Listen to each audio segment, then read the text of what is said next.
No, let me back up. But they didn't say that was another article. This one said that African American baby boomers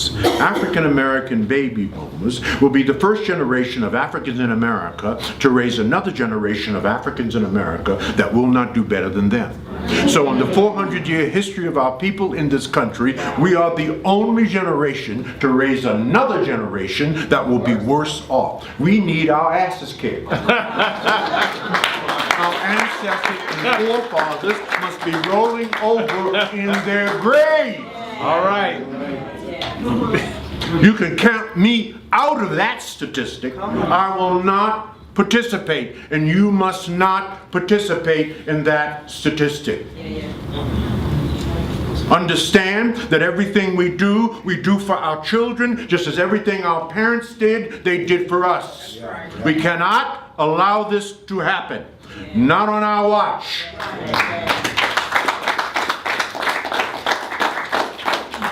Further investigation, further studies, further statistics tell us.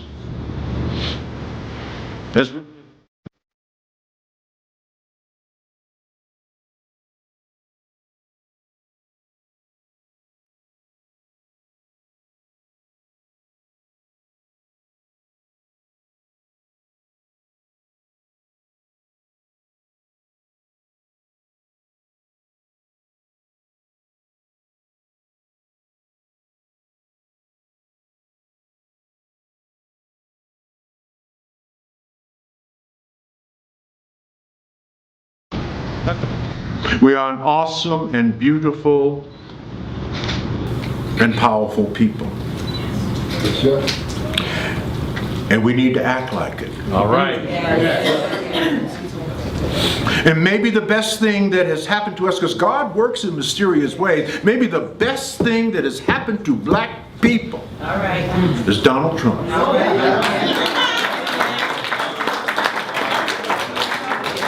That racist, narcissistic fool has demonstrated to us what he thinks of us. Hey, hello, what's up, good people? What's up, wonderful people, brothers and sisters? Welcome back to the channel, and I hope you're doing great from wherever you're watching this video from. Now, in this particular video, I want us to talk about the freedom and the liberation of black people. And essentially, I want us to talk about how far, or to look into how far have we come and how far is it left to go in this journey of liberating ourselves as black people. Now, I came across a quote of someone that said, we are not headed into second slavery. We have never been free or liberated in the very first place. What happened is the tactics of the oppressor have just changed. So shackles were removed from our bodies, that is our legs and our hands, and they were put into our minds and our mindsets. And I couldn't agree more on that. But right here, I want to share this very, very great and informing video by one Dr. George Fraser. Let's watch it keenly and let's learn from it. And right at the end of this, I'm sure there's something we're going to have learned, and we'll have something to take home. Good thing with knowledge and information is that they do not have an expiry date. We might find what was taught to us as black people by our ancestors or our grandparents or even our great-grandparents is still very, very relevant and applicable today. Now, I want us to jump right into this video without wasting much time and learn from this great man. So see you on the other side of this video. The sexiest thing that a black man can do today is to lead. Brothers, that's sexy. You want to turn sisters on? Lead. I speak from experience.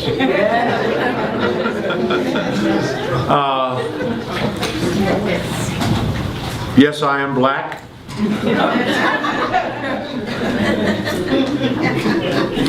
For those of you who were not entirely sure, that is the beauty of our culture and race. We come in all shapes and sizes and skin tones and hair textures, lots of options out there, brothers and sisters, no need to stray.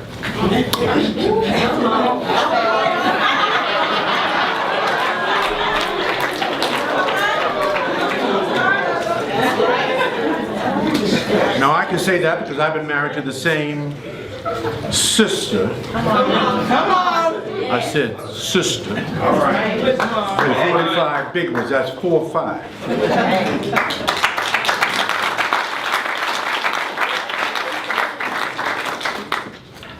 People ask me all the time, Dr. Fraser, what is the secret to staying married to the same sister for 45 years? And it's a one-word secret. Amnesia.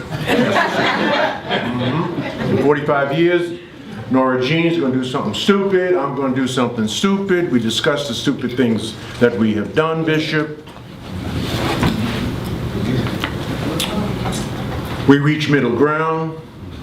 We bless it and release it, never to bring it up again. All right. And we go about raising our family, loving our children, and serving our people. Till death do us part. That's good. That is the key to success in the black community. A strong black family. A strong black family. And that is a whole another subject, which I will put a pin in, because we just don't have time to unpack that one.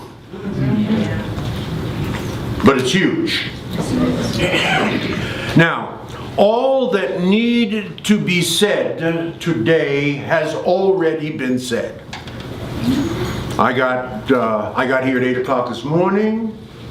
I sat patiently and listened to 60, 70 brothers and sisters speak with brilliance, with intelligence, with calm, and collaboration. It was just a beautiful thing to see. And they covered everything that you could possibly want to cover. So I applaud you for that, Benzel. I know you often call yourself Denzel. Everybody else wants it. But you are thebomb.com. You really are. You are about and for black people. I love you for that. You are, in fact, a race man, as I am a race man. That we have committed our time, talent, and treasure to the investment and the upliftment of black people first. I didn't say only, but I said first. And I love you for that. So let me say this to you from my heart. If I could not be me, I would want to be you. You're a bad brother. I appreciate you and the people that you coalesced around a powerful vision for the future of black folk in Denver. Now, you are going to have obstacles.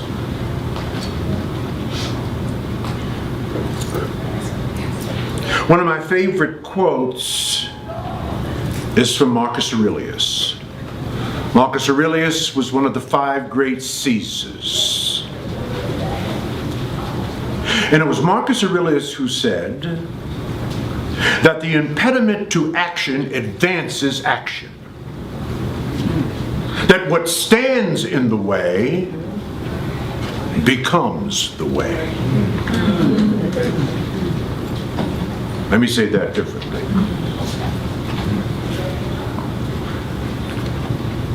Where there is no obstacle, there is no way. When God gives you an assignment, when you're ready, the next thing God does is places an obstacle in front of that assignment. And your job, your assignment is to get over, around, through, under the obstacle. And when you prove to God that you can do that,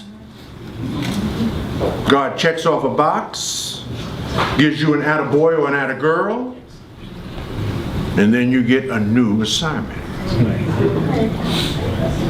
And as soon as He gives you a new assignment, an obstacle is put in your way. And your job at that moment in time is to find a way over, around, and through the obstacle. And for 400 years,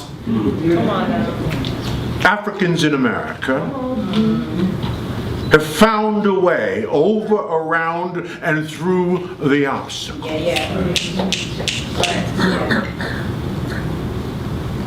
And when we look back on our lives, we understand that the obstacle for us is the way. We are an awesome and beautiful and powerful people. And we need to act like it. All right. And maybe the best thing that has happened to us, because God works in mysterious ways, maybe the best thing that has happened to black people is Donald Trump.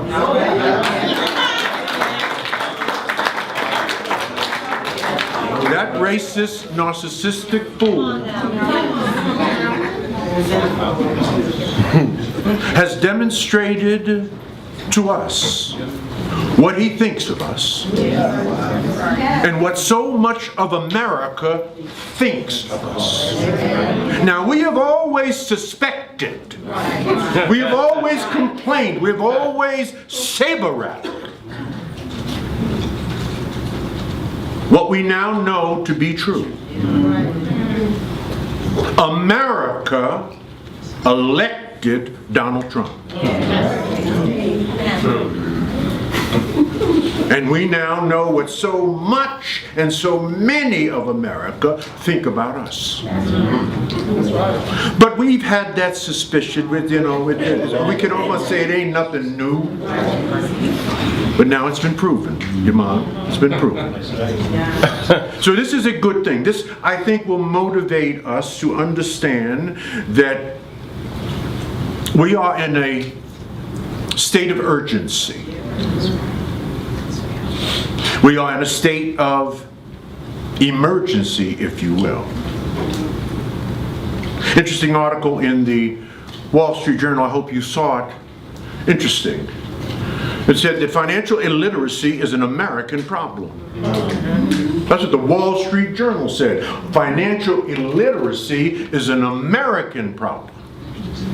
And demanded that America, both the public, private, and independent sector, invest billions of dollars in bringing America to financial literacy. That's the Wall Street Journal said in an editorial. Now, we know that when white folks catch a cold, black people catch pneumonia. So if financial illiteracy is an American problem, it is 10 times the problem in our community. All right. We understand that. Therefore, it is time for us to put economic development and wealth creation, closing the income and wealth gap between blacks and whites in America. I did not say blacks and Hispanics. I did not say blacks and Asians. I did not say blacks and Arabs. I said blacks and white folk. That's what I said. Because that's where our issue is.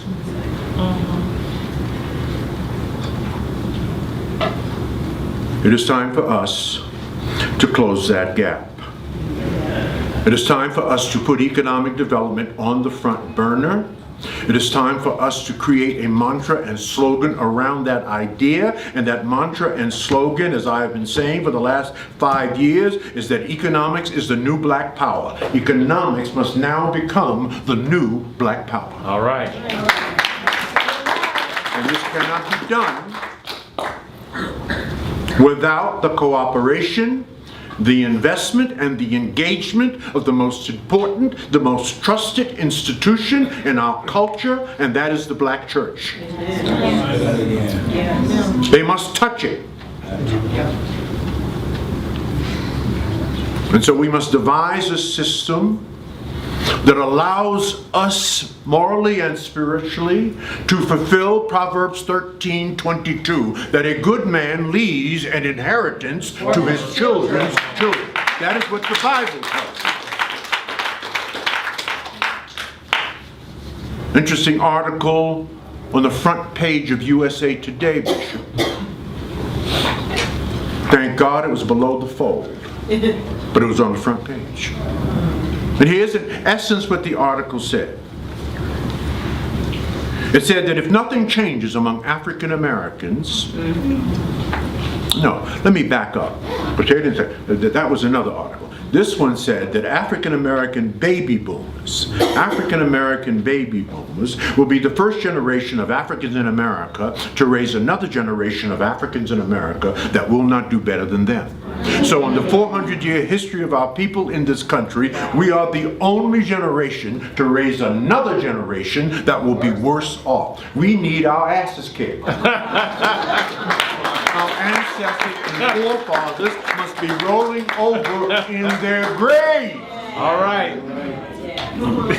You can count me out of that statistic. I will not participate, and you must not participate in that statistic. Understand that everything we do for our children, just as everything our parents did, they did for us. We cannot allow this to happen. Not on our watch.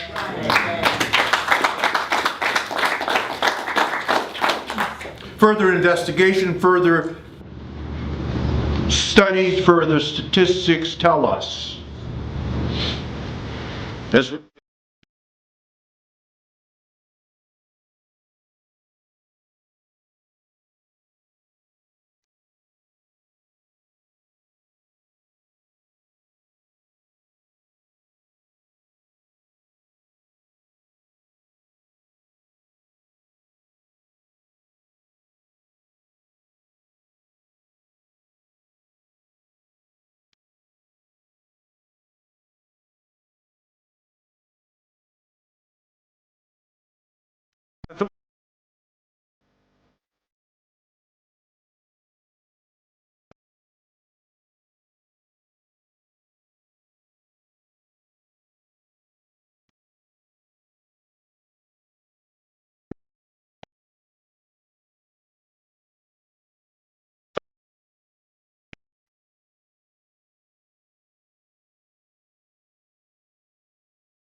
no, that's not hype. I'm not exaggerating.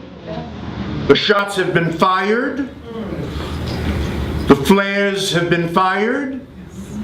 So we can either listen and do something, or we can continue to party.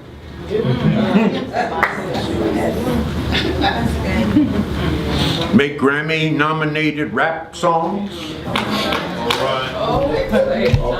buy our red bottoms, All right. Gucci's and Ferragamos, and wear all this stuff. Right. Well, let's just see if white folks are right. Now that brings me to a crossroads that we had to engage in 1965. Daniel Patrick Moynihan, at the wish of Lyndon Johnson, President Lyndon Johnson, did a major report and study on the state of the black family. It was called the Moynihan Report.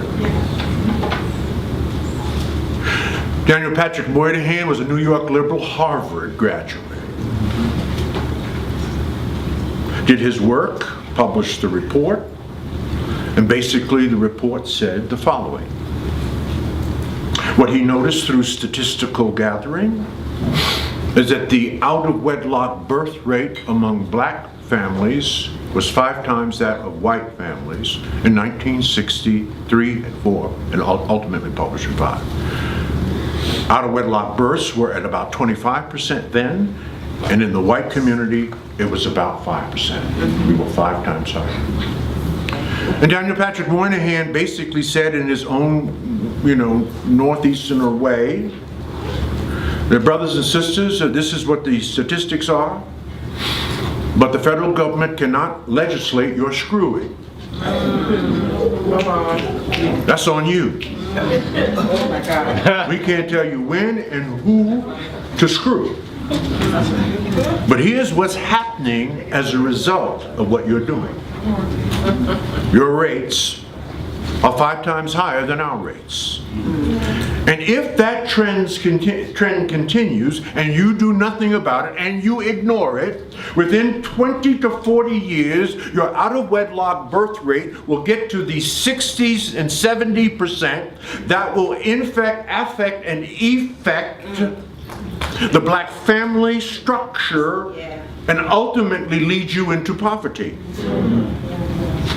Oh, the report was published and we were pissed. Racist Daniel Patrick Moynihan. And we did nothing. And what happened?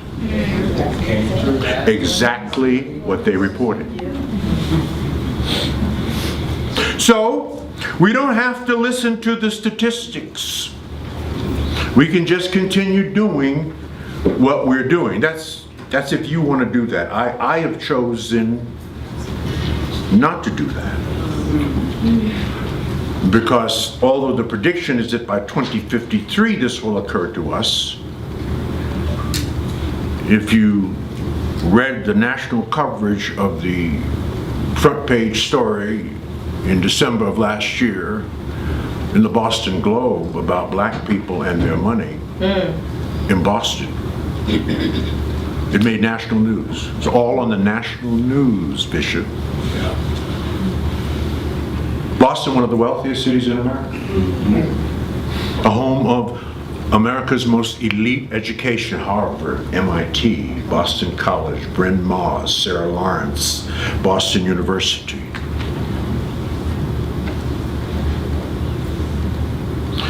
Here was the major headline in the Boston Globe. I read to you the headline. The headline was so egregious, even the headline had to qualify the end result.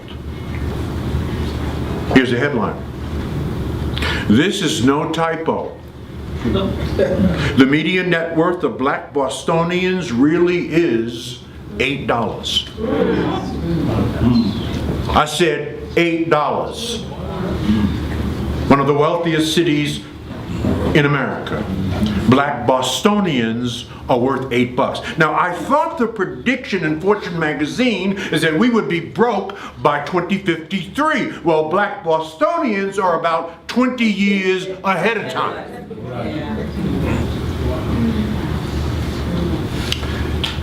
We don't have to do anything but I'm recommending that we do something.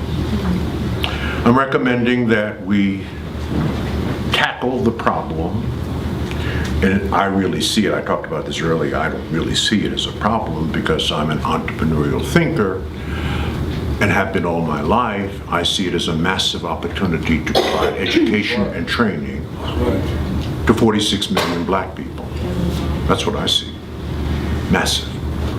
It's something that we're capable of doing ourselves.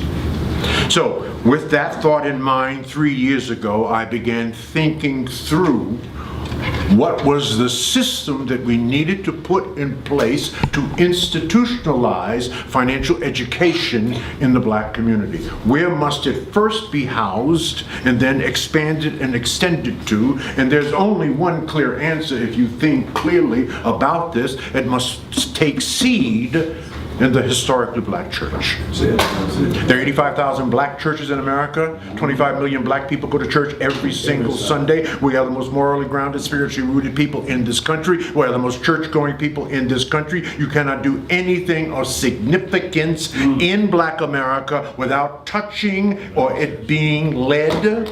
Every major movement in this country, every major good thing that has ever happened to black people in this country was led by the black church, leadership from the black church. So it's got to start there. Now, there are 1,500 references to money and economics in the Bible. So this is no strange subject. We just need to bring the subject up more frequently. So we launched this year WINS. WINS. WINS is an acronym. Wealth in the name of our divine Son. We know who that is. I created a little piece of poetry under WINS, and it says, for it is the wind that makes us soar, and it is the winds that bring change. WINS.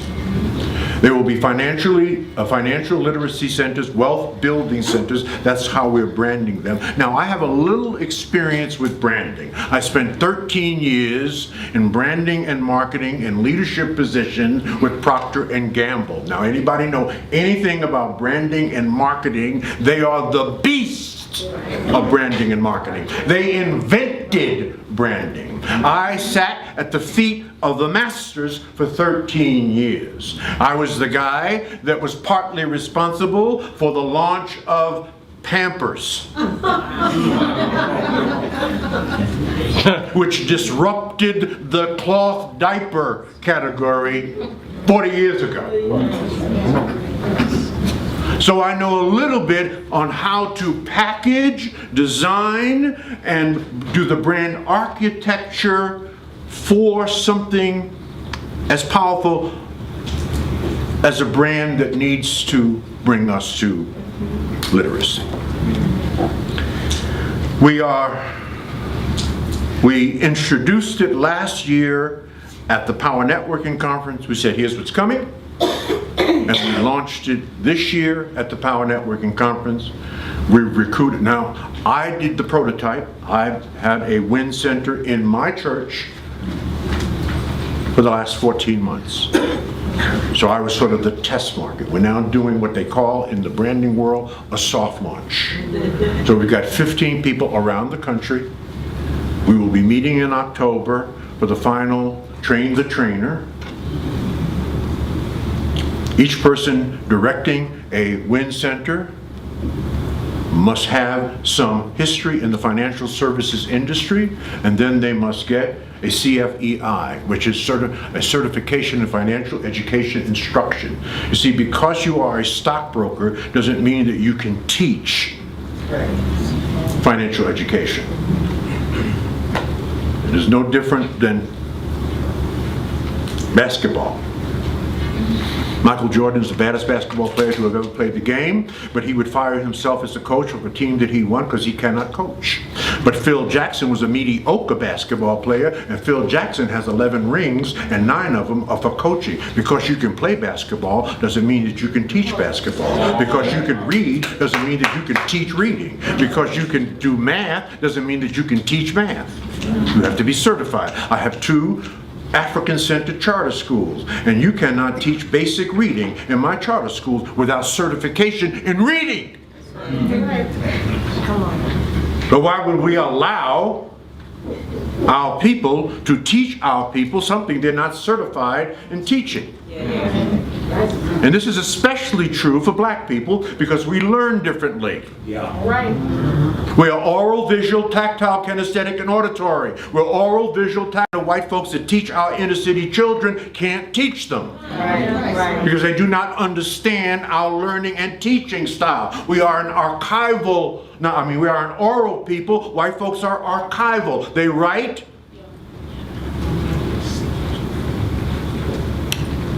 and they read. Let me say that differently.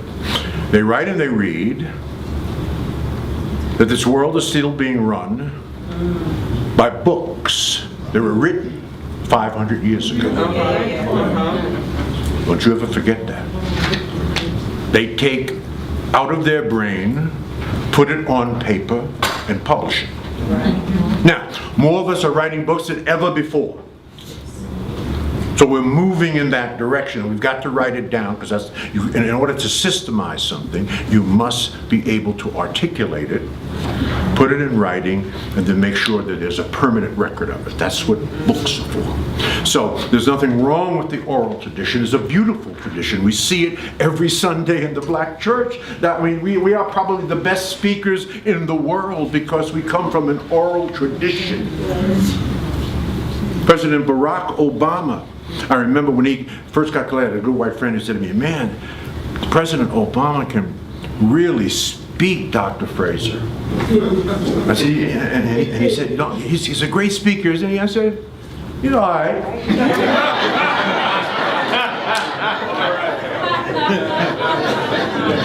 I said, "Have you ever heard Freddie Haynes?" Yes. All right. Have you ever heard of Gardner Taylor? Yes. All right. Ever heard of Howard Thurman? You ever heard Jeremiah Wright speak? Oh yeah, I heard Jeremiah Wright. Of course they heard Jeremiah Wright. So we have an oral tradition. We learn differently. We have to learn. So we have to teach our people differently about wealth building and educate them differently around literacy, and we have designed a curriculum, a special culturally specific curriculum using special tools and ideas to educate our people about money, to pull them away from the most important addiction that we have. One of the most important addiction, I say important, I don't really mean that. One of the worst, let me say that another way. We have a very badass habit. We really do. Now, I've been black for 73 years, and we have a badass habit. And this habit is the worst in us than anybody else in America. And you know what that habit is? Our habit or addiction to instant gratification versus delayed gratification. There's lots of socio-psychological reasons for it. I don't want to get into it, right? I can take up too much time telling you why that we need to feel good right now. Because for 350 years, we didn't feel so good. Right? For 350 years, we really couldn't party. Right? For the last 50 years, maybe we could say, if we want to look at this metaphorically, we were just partying, we were just celebrating our fight for freedom. Basically, we are really just 2 generations out of oppression. I mean, the civil rights laws were enacted in 1965, the Voting Rights Act in 1967. We're just 2 generations out of oppression. Right? And the Jews did not get to the promised land after they were freed for how many years? 40. Right? They misbehaved. had to get their stuff together for 40 years. Well, you know, after 350 years of the crap that we went through, maybe you had to just do a little partying, you know, buy a little something, you know, look nice for a change, right?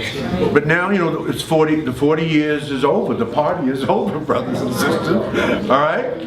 So we now have to do the right thing. So we are opening the WIN Center. It is a system, as you've heard me say yesterday, that ideas are wonderful, but systems are better. We are the most creative people on the planet. Yes. We are. There's nobody more creative than black people. That is a special gift that God has given us. The moral and spiritual grounding gift and the gift of creativity. We invented jazz. Think about it. Jazz is 80% improvisation. Improvisation is creating an idea per second. If John Coltrane was alive and you invited him into this theater to play My Favorite Things, his classic, he would blow it out of the water. Only 10% of it you would recognize. The melody, that's the only 10% you would recognize. The rest of it would be totally improvised. If he went home and you invited him back tomorrow to play the same song, it would sound entirely different. That's how creative, that's the power of our creativity. But we ain't that good at building systems. Probably the best system, Bishop, that we've ever built is the system of the black church. The second best would be our fraternities and sororities. That's a system. So we have to move from just wonderful creative ideas, you know, being great football, baseball, basketball players, right? We're the talent, but we don't own the system. That's good. We don't even own rap. Wow. We don't? We don't own rap. We create the music. You know, we do the singing, dancing, playing football, yeah, but we don't own the system. The system is a system to produce, to package, to manufacture, and to distribute. What is the distribution system for football? The stadiums.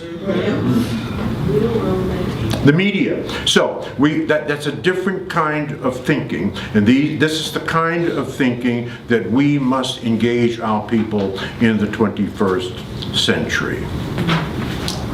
Now, all of this will come under what we're going to be introducing, or launching, I should say, because we introduced it this year, Fraser Nation. Now, for 31 years, we have been Fraser Net. It is not an ego trip. There's only one reason we used Fraser. Because the brand has been around for 31 years, and it has trust and loyalty. And a fine reputation. Right? So in the branding world, so I learned this from Procter & Gamble, this is called brand extension. There was Ivory soap, and then we made Ivory liquid. And then we made Ivory flakes. And the reputation of Ivory soap gave the halo effect to the extension of that name and brand. This is the same science, brothers and sisters. Except you don't know it, and I do. Now, some of you may know it. So, that's all it is. It's not an ego play. It is leveraging the reputation of your brand. Now, the theme for Fraser Nation is citizens of generational wealth. Citizens of generational wealth. That's the theme. Right. Under Fraser Net for 31 years, we had 3 words that described who we were and what we offered. At Fraser Net, connect, grow, and prosper. That was our unique selling proposition. That was our value-added benefit. As we enabled you to connect with each other, and through connections you would grow, and through growing you would prosper. That's 31 years. We're now morphing into something a little bit different, a little bit better, I think. And we will have 3 terms, not 3 words, that will define and describe Fraser Nation. And those terms will be demonstrated excellence. That's one term. That's the first term. Demonstrated excellence. I did not say excellence. Everybody says excellence. Everybody banties that word. No, no, no, no, no. Not black people. We're taking that to another level. We're talking about demonstrate to us your excellence. I hear your mouth running and your lips moving. I know you talk in excellence. Prove it. Where must that excellence be? It must be a knowledge of self, a deeper commitment to personal growth and development, constant never-ending improvement, and lifelong learning. All of this will be synthesized under Fraser Nation as demonstrated excellence. Demonstrate to me that you got it going on. When you demonstrate to us that you have it going on, you can become a citizen of our nation. So our nation is not for everybody, just as America's not for everybody. All right. At least certainly according to Donald Trump. Don't be trying to get in our nation and bringing your babies up in here, and you ain't about nothing. All right. We may take your babies, right, and excommunicate you from our nation. And we'll figure out how to get you your babies back later. Okay. I went off on that. So demonstrated excellence is the first term. The second term is equity and investment. Equity and investment. Forbes magazine comes out with a special edition once a year called the Forbes 400. It's the 400 richest people in the entire world. Do you know how 398 of those 400 richest people in the entire world made their wealth? Private equity. Private equity. There's an exception to that rule, and that's Warren Buffett, who made his money through public equity, buying 5, 10, 15 million shares of McDonald's or Nike. And Warren Buffett understood a long time ago that it's much more important to buy Nike stock than to buy a pair of $200 Nike sneakers. Warren Buffett doesn't wear Nike sneakers, but he knows you buys them. You buy them. Warren Buffett understood it's more important to buy McDonald's stock than to eat a Big Mac. Equity and investment. Equity and investment. That is the second term. If you're about that, we can lead you to equity plays. We have friends who are starting and building businesses, and let me just dimensionalize that for you. Had Mark Zuckerberg been your friend 25 years ago, and he was working in his room at Harvard trying to get Facebook started and asked you to loan him $5,000 or $10,000, that'd be worth about $25 million today. That's private equity. This is before the IPO. Do you understand what private equity is? It is before the IPO. Right? Then there's public equity. So, equity and investment. And then finally, the third term for Fraser Nation will be entrepreneurial thinking. Entrepreneurial thinking. I did not say entrepreneurship. We must work on the minds of black people. Yes. What is entrepreneurial thinking? Entrepreneurial thinking is taking responsibility, taking ownership, and mitigating the risks to all things that you do in life. And that mindset may lead you someday to a business. And we know that there's some Negroes that should not be within 100 yards of owning a business. Now, I don't know how long you've been black, but I've been black for 73 years. And we got some Negroes out there doing business. And there's a difference between a businessman and a businessman. And what we're trying to do with Fraser Nation is put the business people out of business.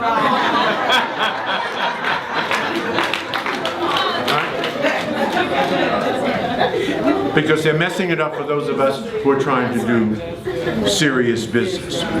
So, that's the next thing.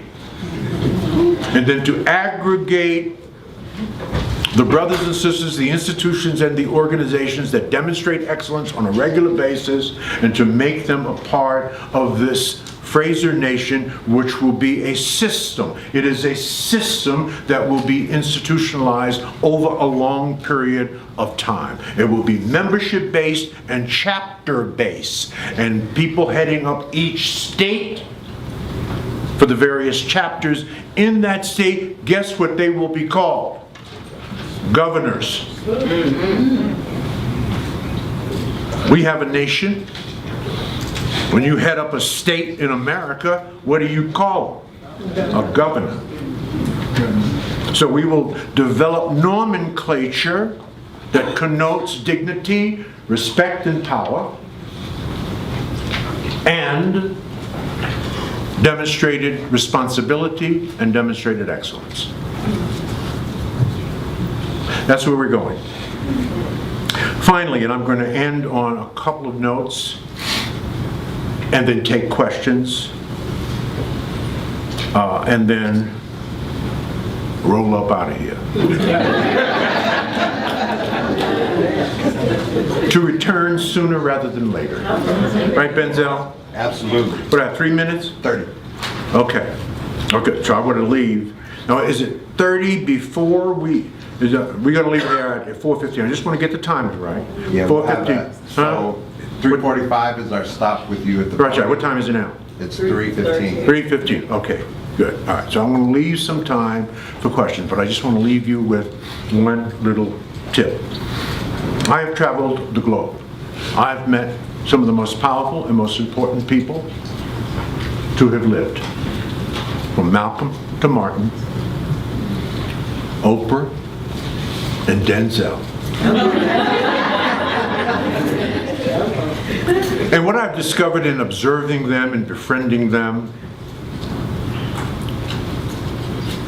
they have one very, very simple little secret that they are able to act on that less than successful people are simply not able to do. What is that secret? They have the ability to remove toxic people and bloodsuckers from their life. People who drain you of your time, your energy, and your patience.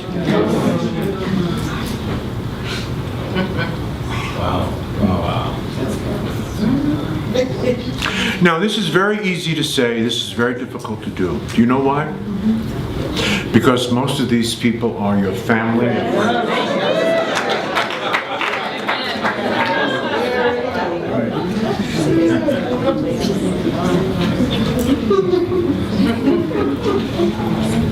Strangling is not an option. This is why I believe that friends are critically important, because it's God's way of apologizing for your errors. You can pick your friends, but you can't pick your elders. There's an old saying, if you love something, set it free. If it comes back, it will always be yours. If it doesn't come back, it was never yours to begin with. But there's a big but on that, brothers and sisters. If it sits in your living room, messes up all your stuff, eats all your food, uses your cell phone, takes your money, and doesn't appear to realize that you have set it free, you've either married it or you gave birth to it.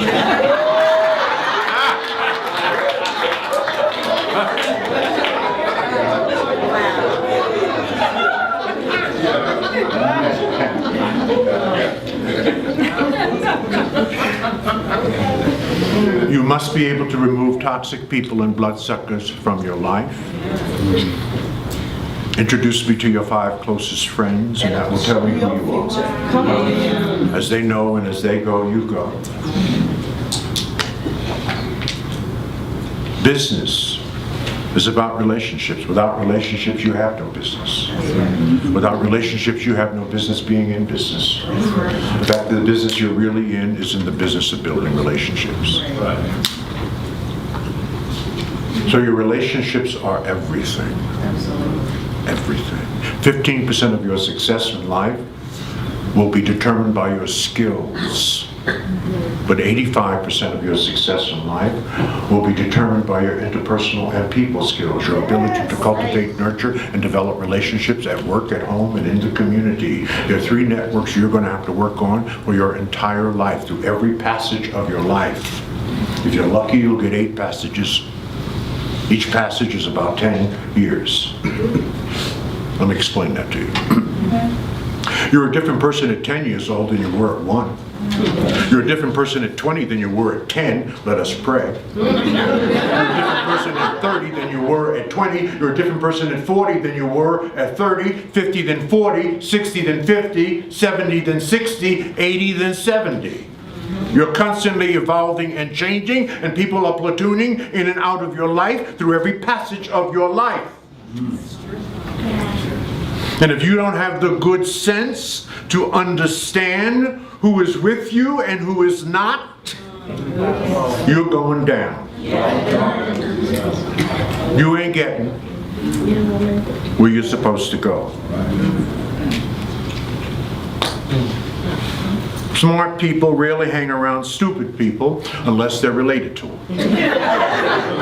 I'm just telling you. The less you associate with some people, the more your life will improve. And you better understand that. When God wants to get into your life, God will send a person. When the devil wants to get into your life, the devil will send a person. Your task in life is to determine which one is which and who has been sent by whom. Our enemies have been anointed to have us do those things that we would never consider doing. It is written in the 23rd Psalm. Read the 23rd Psalm. Thou preparest a table before me in the presence of thy enemies. Now you better be able to discern that. Now, I don't know who I am talking to here this afternoon, but I am telling you there's somebody in your life that as soon as you humanly possibly can, you must bless them and release them. Yes. Or it's not going to happen for you. This is huge. I'll put a pin in that. We'll pick up on that in chapter 2, Benzel. And I hope and pray, by the way, that you help this brother do this work. Let me say that differently. Money is the mother's milk of all intentions. And without money, all you have is a good damn intention. But nothing will happen. You have a great start.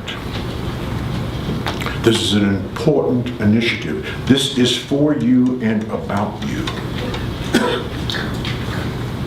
Make sure that it has the mother's milk that it needs to take the next steps forward. You cannot have a baby and not give it its milk. So I ask for Benzel that you do everything you can, that you make a commitment to this idea, to your future, and you do it by putting your money where your mouth is. It's worth it, and it cannot be done without it. I love you for the work that you and Keith and your crew and your team and the folks that supported this. This is, we ain't doing this, what in the hell are we doing? So God bless you. I close with a prayer. There's a prayer that we use at the Power Networking Conference every year for 17 years. We call it our ancestral recognition prayer. This is how we close the conference every year. I want you to do me a personal favor and take the hand of the person on the left and the person on the right.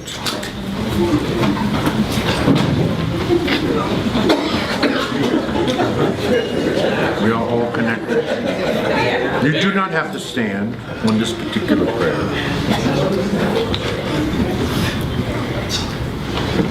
May we always remember those who have gone before us.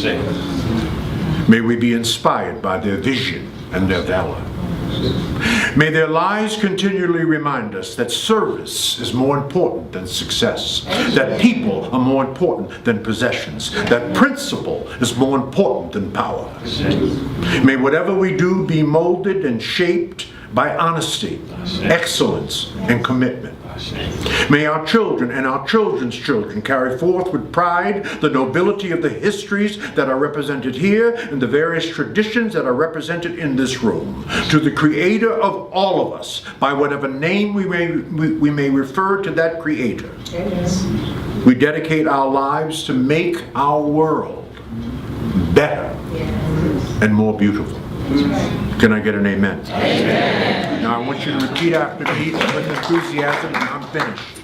I want you to say, success lives in Denver. Say that. Success lives in Denver. Because success lives where I live. Because success lives where I live. We must be willing to share our success. We must be willing to share our success. And to help others succeed. And to help others succeed. Each one must reach one. And teach one. Can I get an amen? Amen. Okay, well, and fantastic. Such a great eye-opening video right there. And this might not be the newest of George Fraser's many great speeches, but you can tell me for sure, or you can bear me witness that it is more relevant than ever. And if you have been an avid or a great follower of George Fraser and his school of thought, is one thing he believes in is for us to be free, especially economically as a black people, regardless of whether it is in America or in Africa or wherever else that black people exist, could be in Europe or in the Caribbean or even in South America. But he always insists on family. Family simply means we have to get together. We have to get our things together. Together as a family, black people have to unite, essentially, and most importantly, a failure to which nothing probably would change for us economically and also politically, because you know that he who has the resources controls the system. Now, currently, white people across the world are a minority. But singling out the case of America, it is projected by that in around the 2050s, the white people would be a minority. And probably we could say black people might likely be, if not the majority, but, you know, a good population. But a good population of people that don't control the resources simply doesn't mean that much. Ask that question to my black brothers and sisters in South Africa. They are a majority in that country. Close to 80% of people in South Africa are black. But the small 10% of white people control all the means of production, own all the land, and so still in our own land, in the continent of Africa, we are still subjugated simply because they own the means. They are a minority, but they own the means. And that is what we're talking, what Dr. George Fraser is trying to imply here when he talks about second slavery. Because now we might have one in the numbers, as black people in America might have had the numbers. But if current trends continue as they look like currently, then you can forget about owning the resources and controlling the means of production, so on and so forth.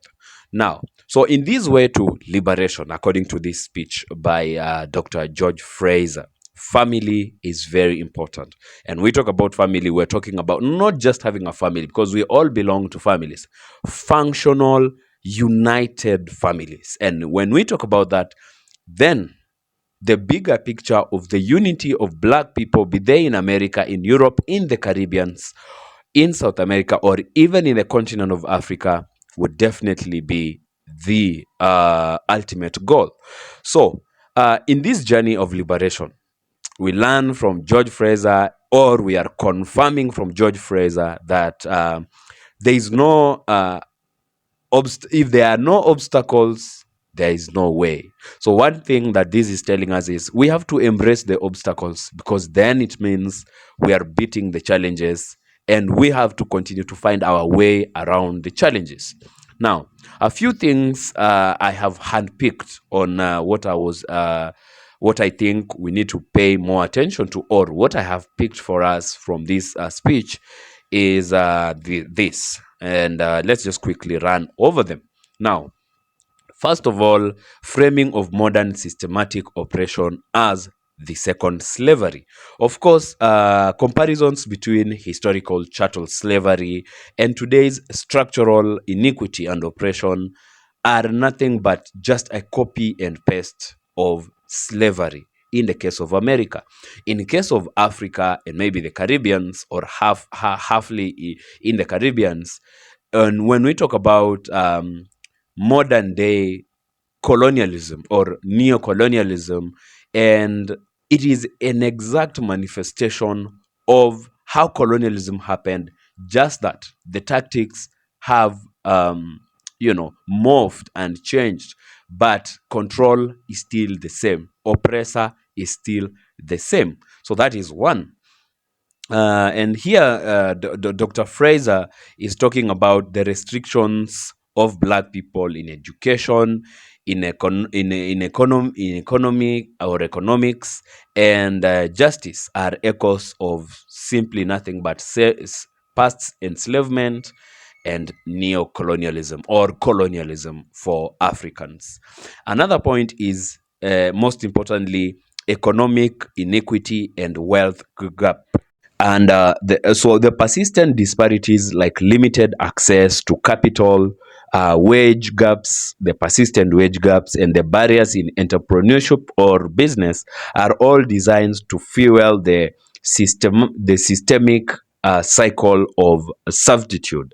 Why do you think, in most cases, talking about, for example, if you single out a sector like farming, you'd find that white farmers are doing far much better than black farmers? Why is it that, in fact, black farmers are being phased out? The numbers, looking at the numbers historically, the numbers of black farmers in America and those that are here today, there is a sharp decline. Banks refusing to advance loans to black farmers, and advancing loans with the same conditions to white farmers. And you think that America is failing. Don't lie to yourself that America is failing. No, that is a system, and that is how it's designed to work. The system is working as it should, not empower black farmers, but at their expense empower white farmers. Simply a system designed to work like that, that is at work. Now, the third point is failure of education systems. So, where do we find the most underfunded schools? Inequitable resources and biased disciplinary measures that impair academic success, and therefore widening the gap and crippling upward mobility. Most underfunded schools in America today are undoubtedly found in the low-waged communities, and that have a majority of black people. Again, it's not a system that is failing. It's a system that is working like it was designed to work. If we don't upset the systems, we will continue to wail and wallow in that injustice. Number 4, criminal justice and legal biases. Why is it that in America, for example, the black people, despite them not being necessarily a majority for the rest of the history of America, why is it that in most of those jails, people serving the worst, the longest jail terms, and even short sentences are black people? A system is designed to do that. Over policing in the black communities, harsh sentences, so on and so forth, are just ways in which, in fact, studies have come out to show that black people in America would likely get pulled over by the police, even though white people, and sorry, let me reframe that again. There's a study that I came across that says a black person, a black man, would very likely be pulled over on suspicion of being in possession of drugs, even though there is a higher chance of a white man being in possession of the same drugs, but they would pass scot-free. Why? Because they are white, and the system is designed not to punish white people despite them being offenders or on the wrong side of the law. Now, that is what we're talking about: legal biases and an unjust criminal system. Number 5 is, and what we note from Dr. George Fraser here, is empowerment through community action. So he talks about a collective agency, the unity of black people. Black people must begin to empower and become family oriented, and let that money sit within the family. Let that money never leave unless it has to. And then if we have to let the money out of the black community, then it's for a better good. So that is collective agency, supporting black-owned businesses. In America, the highest non-consumers are black people. Who achieve all that of that consumption would be benefiting black-owned businesses. How much money would be retaining within the black community? Again, something else I have noted here is voting strategically. Next time or any other time, historically, we must vote, or the black America must vote for people that, community interest should be the ones that dictate who is voted for and who does not deserve the black votes. Voting is very, very strategic. And if black people were to unite as a unit, trust me, they would come to the bargaining table with good numbers. And now that we are heading towards a period in which black people will not be the minority anymore in America, then that means we'll have bargaining power in terms of numbers to vote for people that have the interest of black community in their political agenda. And then networking is another thing. We have to network. Black people have to network. Imagine networking between the black Americans and the Caribbeans and Africa and, Afro-Europeans and the black community in South America, for example. Look at that. If we were to talk about black-owned businesses networking so well that you can liaise with the black brothers and sisters across the world, how much of a market would Africa alone, with a population of 1.4 billion people, how much of a consumer market would Africa provide for black-owned businesses alone? We have not even talked about black people in the Caribbean or black people in America, in Europe, in South America. But we have to, first of all, network and internalize the concept of supporting black owned businesses. Now, with the latest movements of black people, black Americans back to the continent of Africa, Africa would harness the know-how and the financial power of those people and open wider gates for such people to come back to the continent. And therefore, with such people who already know the landscape, the business landscape in America, we would easily be able to, liaise back and forth with the people from the diaspora and those within uh, within the continent and outside elsewhere around the continent, the globe, for business to support our own businesses. Imagine of how much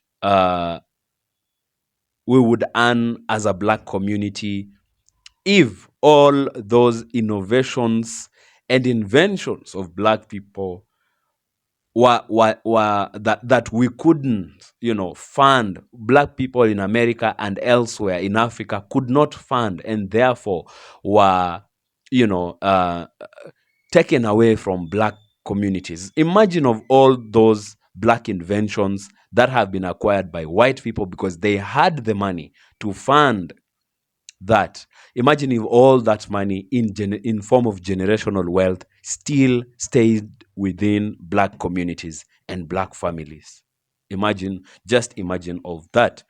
Now, another point, and probably the last point, is mental liberation as a precursor to physical freedom.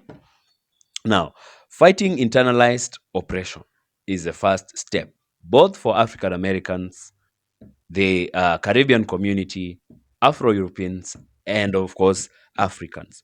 We have to fight internalized oppression, psychological oppression, by reclaiming our own cultural pride and fostering generational change in mindset and identity. Most importantly, change our mindset, be proud of our identity, give a reason to why we need to be proud of this black community.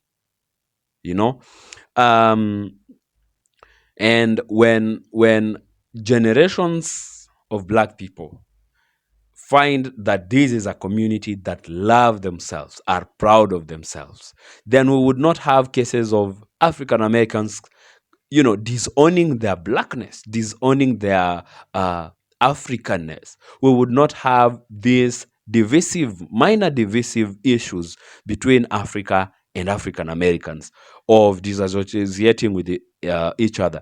Imagine if the African diaspora, the African migrants moving to the United States of America, would come there looking for opportunities and ways to make money, and the first thing they would learn to is a successful, a well-performing black American community.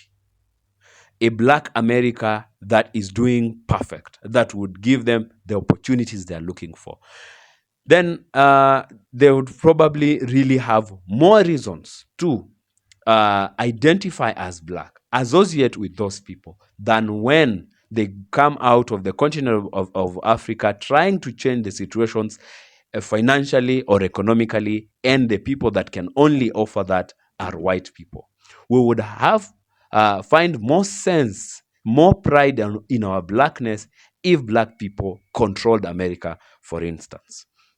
Yeah, so those are just a few points I picked from this speech, and I have loved listening to this gentleman. If you have something else you can add, please do share with us right in the comment section below. If you like this video, give this video a thumbs up, share this with your friends and your family, and please subscribe to this channel if it is your first time, or if you haven't done that just yet. Yeah, so we've come to the end of this wonderful video. We have learned a lot. I have personally done that, and I hope you too have done it. So I'll leave it at this point, and I'll hope to see you in my next video. Peace out, and one love, black people.